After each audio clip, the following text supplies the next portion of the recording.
ان کی تاریخ وفات 15 رجب 15 یا بعض کتابوں میں 16 لکھی ہے، 15 یا 16 ان کی تاریخ ہے۔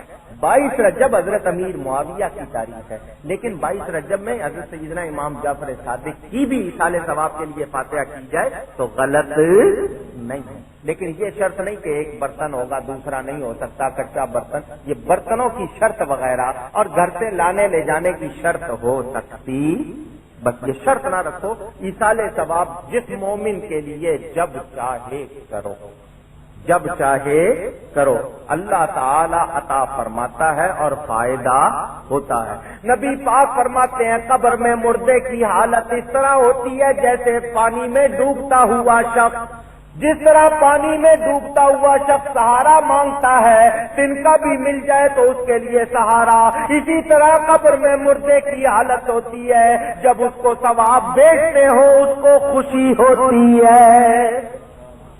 چنانچہ آپ کو ایک واقعہ سناؤں، طبیعت خوش ہو جائے۔ حضرت حماد مکی رحمت اللہ علیہ، اس کو امام جلال الدین سیوطی نے تذکرۃ الموتیٰ والقبور اور شرح الصدور میں اس کو نقل کیا، وہاں ان کتابوں میں دیکھ سکتے ہیں۔ میرے والد صاحب کی کتاب اس موضوع پر ثواب العبادات موجود ہے، اس میں دیکھ لیجیے گا۔ حضرت شیخ حماد مکی رحمت اللہ علیہ قبرستان میں گئے، فاتحہ پڑھی، درخت کے نیچے وہیں لیٹ گئے۔ دوپہر کا وقت تھا، ان کا تھوڑی دیر آرام کر لوں تو وہ ایک درخت کی چھاؤں میں قبرستان میں ہی لیٹ گئے۔ نیند آ گئی، خواب دیکھا کہ سارے قبروں والے باہر نکلے ہوئے، اپنی قبروں سے باہر نکلے ہوئے، ہجوم ہے اور آپس میں ان کا کوئی سلسلہ ہو رہا ہے۔ تو فرماتے ہیں میں نے ان سے پوچھا کیوں بھئی کیا قیامت قائم ہو گئی ہے جو تم لوگ اپنی قبروں سے باہر نکل آئے ہو، قیامت آ گئی ہے؟ تو انہوں نے جو جواب دیا یہ آپ کو سنانا ہے۔ انہوں نے کہا قیامت قائم نہیں ہوئی، بلکہ ہم جو اس طرح جمع ہیں تو معاملہ کیا ہے، 1 سال پہلے جب خواب دیکھا تو انہوں نے یہ بتایا کہ اس سے 1 سال پہلے ایک شخص اس قبرستان میں آیا تھا، اس نے 1 مرتبہ سورہ اخلاص پڑھ کر ہم سب کو ثواب بھیجا تھا، 1 سال ہو گیا ثواب بانٹ رہے ہیں ابھی تک ختم نہیں ہوا۔ اندازہ کرنے جب پورا قرآن پڑھا جائے گا تو کتنا ثواب ہوگا۔ اپنے اولاد کو یہ چیزیں ابھی سے سکھا جاؤ تاکہ بعد میں تمہارے لیے ثواب کرتے رہیں، ان کے پیچھے نہ لگ جانا، کیونکہ انہوں نے خود کچھ جمع نہیں کیا، پیچھے والوں نے بھی کچھ بھیجنا نہیں ہے، تو وہ تو ایسے ہی خالی رہیں گے۔ تم یہ طریقہ نہ کرنا، نیکی خود بھی کرنا اور پیچھے بھی سکھا جانا۔ ایک تو یہ کہ اس نے قرآن شریف کا کوئی نسخہ کہیں رکھ دیا اور لوگ اس کو پڑھیں، قرآن شریف مسجد میں رکھ دیا، مدرسے میں دے دیا تاکہ لوگ پڑھیں، تو وہ قرآن شریف پڑھنے والے کو بھی ثواب ہوگا، جس نے قرآن رکھ دیا اس کو بھی ثواب ہوتا رہے۔ اس کو کہتے ہیں صدقہ جاریہ۔ کیا کہتے ہیں؟ صدقہ جاری رہنے والا، جو کبھی ختم، جب تک وہ رہے گا وہ ثواب بھی، یہ وہ اردو والا جاریہ نہیں جو دہلی والے کہتے ہیں جاریہ آریہ، وہ نہیں، یہ جاریہ مطلب جاری رہنے والا۔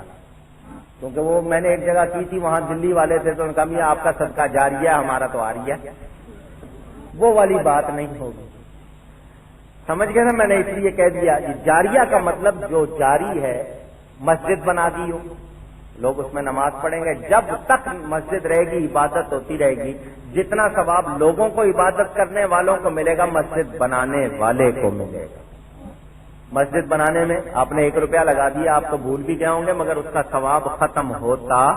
اب اندازہ کرو حضرت عثمان کا کتنا ثواب ہوگا جنہوں نے مسجد نبوی بنائی، حضور کو جگہ پسند آئی، حضرت عثمان نے پیسے دیے، بولو ان کا ثواب کتنا ہوگا۔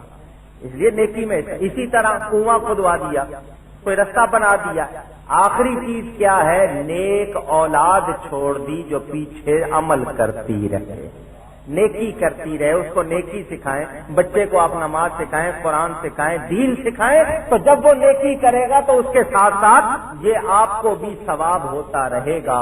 تو ہم لوگوں نے جان لیا ایصال ثواب اختلافی مسئلہ نہیں ہے۔ جو لوگ کہتے ہیں ثواب نہیں پہنچتا، ان کے لیے ایک جواب اور بھی دے دیتا ہوں، کبھی آزما کے دیکھ لینا، بری بات نہیں، ایسی کوئی چھوٹی موٹی گالی ان کو دے دینا جو اس کا کوئی مر گیا، کسی نے آزما لیا. لاہور کی بات ہے، وہ ایک شخص کی ماں مر گئی، اس نے کہا کہ میں فاتحہ نہیں کروں گا، کچھ نہیں پہنچتی، اس نے اس کی ماں کو دی گالی، کوئی بھی دے دی. اس نے کہا تم میری ماں کو گالی دیتا، کہنے لگا پہنچ گئی کیا؟ تجھے تو یوں تکلیف ہو رہی ہے جیسے گالی پہنچ گئی ہے. وہ گالی پہنچ سکتی ہے، سلام نہیں پہنچ سکتا، اللہ کا کلام نہیں پہنچ. یہ ایسے ان لوگوں کی ہے بات کہ گالی پہنچنا مان لیتے ہیں کہ تو نے میری ماں کو گالی دی، باپ کو گالی دی، وہ پہنچ گئی. اور نیکی پہنچائی جائے تو کہتے ہیں نہیں پہنچتی. تو یہ ان کے دماغ کا فطور ہے یا نہیں؟ تو نیکی سیکھو، ایصال ثواب نہایت مستحسن بہت اچھا عمل ہے، شریعت و سنت سے ثابت ہے. اللہ تعالیٰ قبول فرمائے اور ہمیں نیکی پر رکھے. وآخر دعوانا ان الحمد للہ رب العالمین. یہ دو تھی. حضرت علامہ میرا سوال یہ ہے کہ ہماری اکثر عورتیں چاند کی 16-17 تاریخ کو روزہ رکھتی ہیں، کیا اس کی کوئی فضیلت ہے یا پھر کون سی تاریخیں افضل؟ ہر چاند کی؟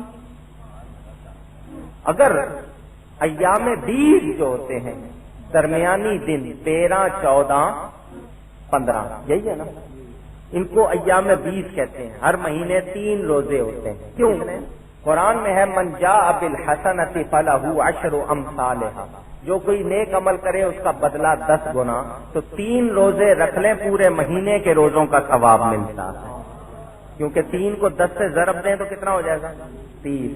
تو اسی لیے 30 روزے رکھتے ہیں آپ رمضان کے بعد میں 6 روزے رکھتے ہیں تو کتنے ہو گئے؟ 30 اور 6 36، اور 36 کو 10 سے ضرب دیں تو کتنے ہوئے؟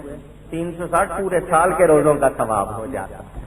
تو اگر وہ کو 16-17 کے اس وجہ سے رکھتی ہیں تو ان کو صحیح تاریخیں بتا دیں، 13، 14، 15. بہتر تو وہ ایام 20 کے روزے ہیں. اور اگر وہ 16-17 کا رکھتی ہیں اور نفل کے طور پہ رکھتی ہیں کوئی حرج نہیں، مگر اس تاریخ کی کوئی شرط نہیں. اگر ان کے گھر میں کوئی اور